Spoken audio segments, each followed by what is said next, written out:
나는 20년을 바빠서였다고 생각했습니다. 지금 보니 그게 아니었습니다. 바빠서가 아니라 몰라서였습니다. 매일 아침 현관에는 작은 두 아들이 나란히 서 있었습니다.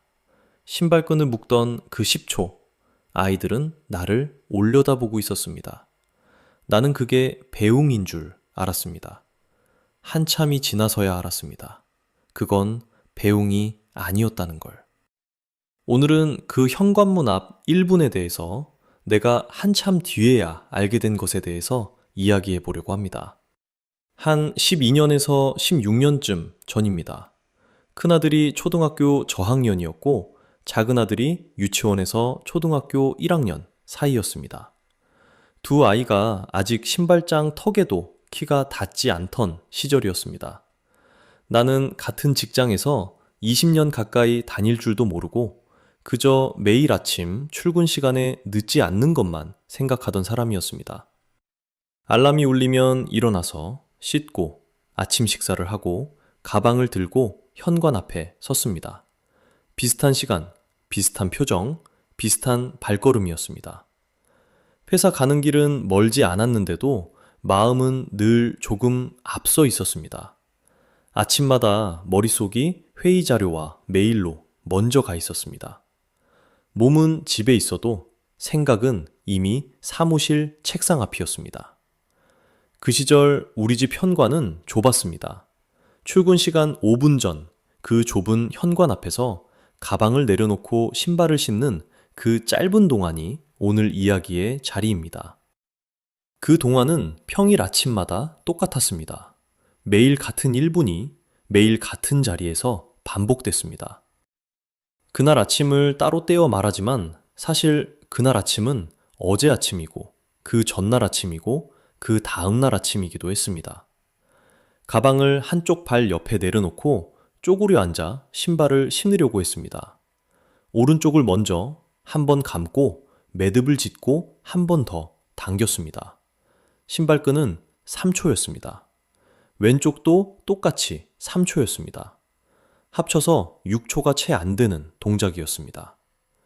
그 짧은 동안 등 뒤에서 작은 기척이 났습니다. 천천히 고개를 들면 두 아이는 나란히 섰습니다. 큰아들도 작은아들도 한 줄 옆으로 서서 잠옷 차림으로 거기 있었습니다. 누가 먼저랄 것도 없이 나란히였습니다.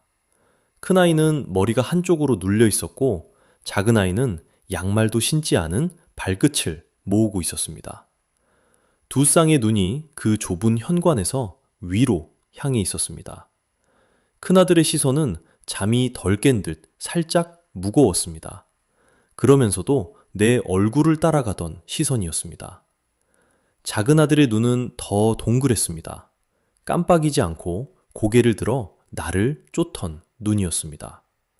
두 시선이 나란히 위에서 위로 향해 있는 모양이 신발끈을 묶는 그 3초 동안 등 뒤에 있었습니다. 누구도 큰 소리를 내지 않았습니다. 다녀오세요가 들렸을지 들리지 않았을지 지금도 분명하지 않습니다. 작은 입술이 무어라 달싹였던 것 같기도 하고 두 아이 모두 그저 입을 다물고 서 있었던 것 같기도 합니다. 소리는 늘 그 자리에서 모호했습니다. 나는 일어섰습니다. 가방을 들고 두 아이를 향해 짧게 미소를 지었습니다. 손을 한 번 들었습니다.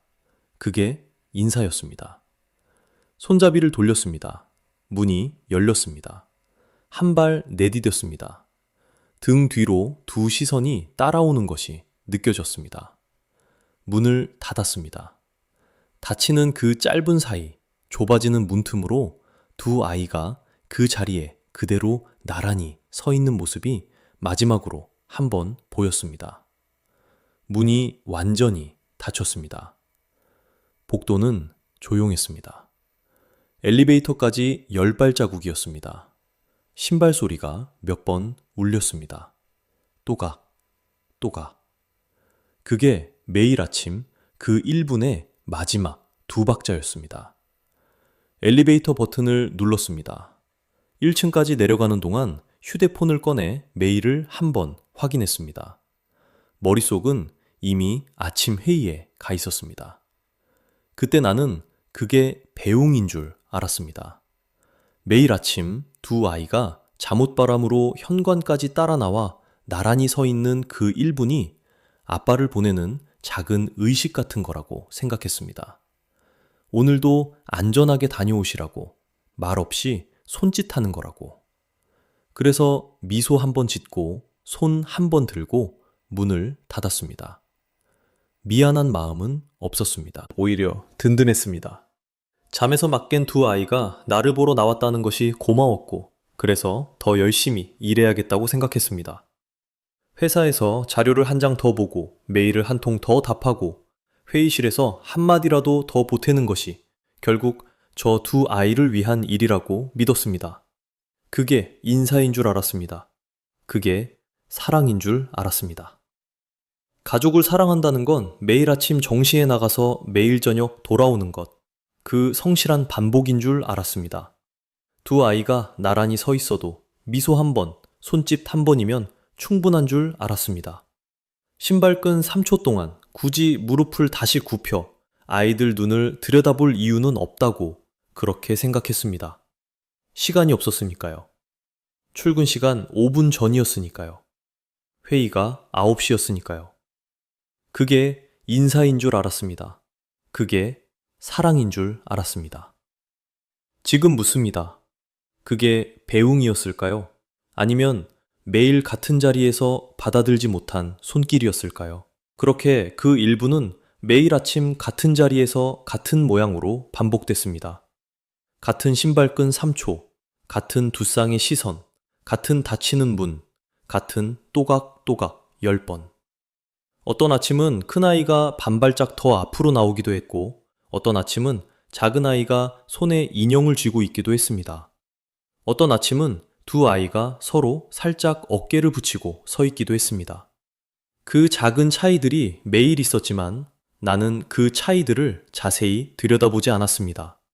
신발끈을 묶고, 일어서서, 미소 짓고, 문을 닫고, 엘리베이터를 향해 두 발자국. 그 동선이 매일 아침의 1분이었습니다. 그 1분이 다시 떠오른 건 그 저녁이었습니다. 평일이었고 평소처럼 늦게 들어와 식탁에 앉아 있었습니다. 아내가 반찬을 옮기다가 지나가는 말처럼 한마디 했습니다. 오늘 큰애가 현관문을 한참 봤어. 그 말이 왜 그렇게 가슴에 박혔는지 그땐 몰랐습니다. 무슨 대답을 했는지도 기억이 나지 않습니다. 다만 그 한마디가 식탁에서, 출근하는 차 안에서, 점심을 먹다가 자려고 누운 천장 위에서 자꾸 다시 켜졌습니다. 며칠이 지나도 같았습니다. 한 주가 지나도 같았습니다. 처음에는 익숙한 자리로 돌아갔습니다. 내가 너무 바빴나? 일이 너무 많았나? 그래서 며칠 휴가를 냈습니다. 출근을 하지 않았으니 아침에 시간이 남았습니다. 그날도 똑같이 두 아이가 신발장 앞에 섰습니다. 어디 같이 가자던 것도 아니었고 어디 가지 말라던 것도 아니었습니다. 다만 나를 올려다봤습니다. 시간이 있다고 그 1분이 달라지지는 않았습니다. 한 번 더 휴가를 내봤습니다. 비슷했습니다.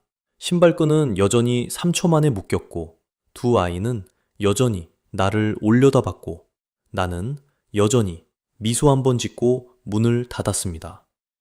시간이 늘어난 것 말고는 그 1분 안에 무엇도 늘어나지 않았습니다. 그제야 한 줄이 머릿속을 지나갔습니다. 시간이 부족했던 게 아니었습니다. 시간을 더 줘도 나는 같은 자리에서, 같은 자세로, 같은 1분을 보내고 있었습니다. 무언가가 비어 있었는데 그 무언가가 시간이 아니었습니다. 그러고 나서야 인정하기 시작했습니다. 바빴던 게 문제가 아니었습니다. 보는 법을 몰랐던 게 문제였습니다. 바빠서가 아니라 몰라서였습니다. 아이가 매일 아침 같은 자리에서 같은 눈으로 같은 것을 묻고 있었는데 나는 그 질문이 거기 있다는 것조차 알아차리지 못했습니다. 한 번도 묻지 않았습니다. 한 번도 무릎을 굽혀 그 눈높이에 내려가 보지 않았습니다.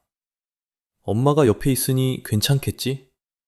그 한 줄로 나는 매일 아침을 닫았습니다. 그런데 그 저녁의 한마디가 그 한 줄을 천천히 풀어내고 있었습니다. 엄마가 아무리 가까이 있어도, 엄마가 아무리 따뜻해도 어떤 자리는 엄마의 자리로는 채워지지 않는다는 것을. 아이는 매일 새로 비는 한 잔을 들고 서 있었습니다. 누군가는 매일 그 잔을 다시 따라줘야 합니다. 엄마의 잔이 아무리 가득해도 그 한 잔만큼은 대신 따라줄 수 없는 것이었습니다. 그게 아빠의 잔이었습니다. 그 잔의 이름을 나는 그제야 알았습니다. 책에서 본 말도 아니고 누가 가르쳐준 말도 아니었습니다. 며칠 휴가를 내고 같은 자리에 다시 서보고 나서야 그 잔이 거기 있었다는 걸 알았습니다. 잔은 작았습니다. 매일 아침 1분이면 한 번 따를 수 있을 만큼 작았습니다. 그런데 나는 오랫동안을 그 작은 잔 옆을 그냥 지나쳐 다녔습니다. 발걸음이 빠른 게 잘못이 아니었습니다. 회사가 멀어서도, 회의가 많아서도, 어깨가 무거워서도 아니었습니다. 그 잔이 거기 있다는 걸 몰라서 옆을 보지 않은 게 잘못이었습니다. 그래서 미안함이 늦게 왔습니다.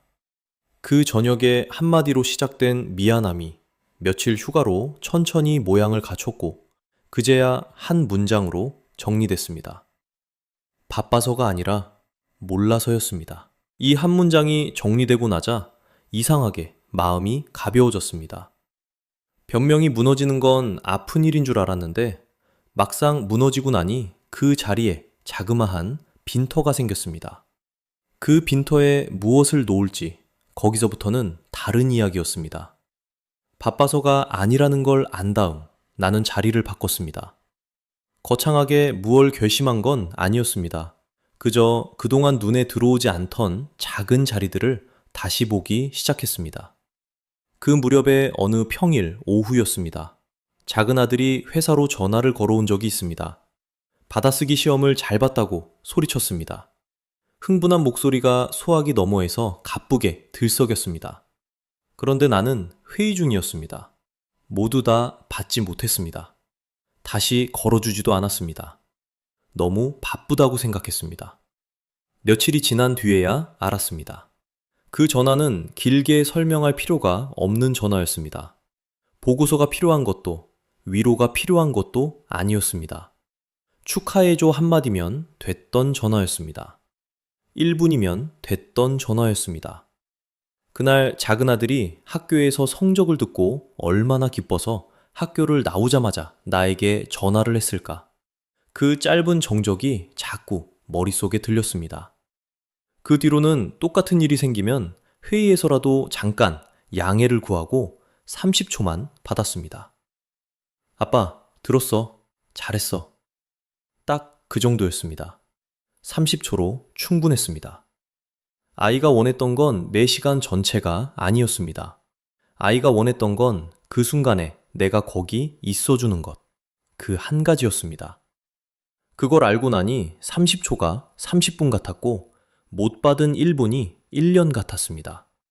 자리를 바꾼다는 건 시간을 늘리는 게 아니라 같은 시간 안에 내가 거기 있어주는 것이었습니다. 큰아들이 초등학교 1학년이던 어느 주말이 떠오릅니다. 동네 운동장에서 처음으로 둘이 축구공을 같이 찼습니다. 별일도 아니었습니다. 1시간 정도 공을 굴리고 헛발질도 하고 골대 옆 그늘에 앉아 같이 숨을 골랐던 1시간. 그런데 그 1시간이 같은 집에서 같이 산 1년보다 무겁게 남아 있습니다. 시간은 짧았는데 농도가 달랐습니다. 잘 차주지도 못했고 가르쳐주지도 못했고 그저 같이 공을 굴렸을 뿐이었는데 아이는 그 1시간을 오래 기억했습니다. 몇 년 뒤 두 아이와 셋이 한라산 정상에서 김밥을 먹었던 1시간도 그랬습니다. 같은 자리에 같이 있다는 것의 무게를 한참 뒤에야 배웠습니다. 그러던 어느 날 아침이었습니다. 같은 현관문, 같은 신발장 앞이었습니다. 두 아들이 또 나란히 서 있었습니다. 그제야 그 눈빛이 다시 보였습니다. 같은 자리, 같은 1분이었지만 이제는 다르게 보였습니다. 나는 무릎을 굽혔습니다. 신발끈은 천천히 묶었습니다. 시선은 아이들의 눈에 두었습니다. 큰아들의 눈에 한 번, 작은 아들의 눈에 한 번. 짧은 한마디를 건넸고 짧은 한마디를 들었습니다. 문은 그대로 닫혔고 엘리베이터까지 두 발자국도 그대로였고 출근길도 그대로였는데 그 1분의 무게가 달라져 있었습니다. 그제야 그 눈빛이 무엇을 묻고 있었는지 알았습니다. 한 호흡 두고 오늘은 두 아들에게 짧은 편지를 띄워보려 합니다. 소중한 아들들아, 그 시절 너희가 매일 아침 현관 앞에 나란히 서서 아빠를 올려다보던 그 1분. 아빠는 한참을 그 1분 앞에서 머뭇거렸다. 무엇이라 적어야 할지 몰라 한참을 가만히 앉아 있었다. 그리고 이제야 한 줄로 적어본다. 아빠는 그게 배웅인 줄 알았다. 한참 뒤에야 알았다. 그건 배웅이 아니라 질문이었다는 걸. 너희는 매일 아침 같은 질문을 하고 있었다. 아빠, 오늘은 우리 봐주실 거예요? 매일 아침 작은 손을 모으고 같은 자리에 서서 같은 눈빛으로 같은 한 줄을 묻고 있었다. 그 시절 너희 눈빛이 있었다. 아빠는 그게 인사인 줄 알았다. 한참 뒤에 알았다. 그건 질문이었다는 걸. 오늘 밤 현관 앞에서 신발 신기 전에 1분만 멈춰보세요. 신발끈을 묶는 그 3초만 늦춰보세요. 거기 누가 서 있는지, 어떤 눈빛으로 당신을 보고 있는지 가만히 봐주세요. 거창한 말 한마디 필요 없습니다. 무릎을 한번 굽히고 시선을 아이 눈높이에 두는 것. 손에 든 가방을 잠깐 바닥에 내려놓는 것. 그 짧은 순간 같은 자리, 같은 1분이 어제와 다른 1분으로 바뀝니다. 1분이면 됩니다. 1분이면 됩니다. 소중한 아들들아, 아빠가 그때 너희 눈빛을 못 본 건 바빠서가 아니라 몰라서였다. 보는 법을 몰랐고 묻는 법을 몰랐다. 같은 집에 살면서도 너희가 무엇을 들고 서 있는지 한 번도 제대로 들여다보지 못했다. 지금이라도 알게 돼서 다행이다. 늦었다고 한참 동안 생각했지만 지금 너희에게 이 한 줄을 적을 수 있으니 너무 늦지는 않은 것 같다. 여러분에게도 매일 아침 누군가가 1분을 들고 조용히 서 있는 자리가 있나요? 출근길 현관일 수도 있고 아침 식탁 건너편일 수도 있고 퇴근길 엘리베이터 앞일 수도 있고 잠든 방문 앞일 수도 있습니다. 댓글로 그 자리 한 곳만 적어주세요. 자리 이름 한 줄이면 충분합니다. 다른 분들이 적어주신 자리도 같이 읽으면서 오늘 밤 우리 각자의 1분을 다시 한번 천천히 들여다보고 싶습니다. 같이 보면 조금 덜 외로울 것 같습니다. 다음 시간에는 그 1분 다음에 오는 또 다른 1분에 대해서 이야기해 보려고 합니다. 이 영상이 도움이 되셨다면 좋아요와 구독 부탁드립니다.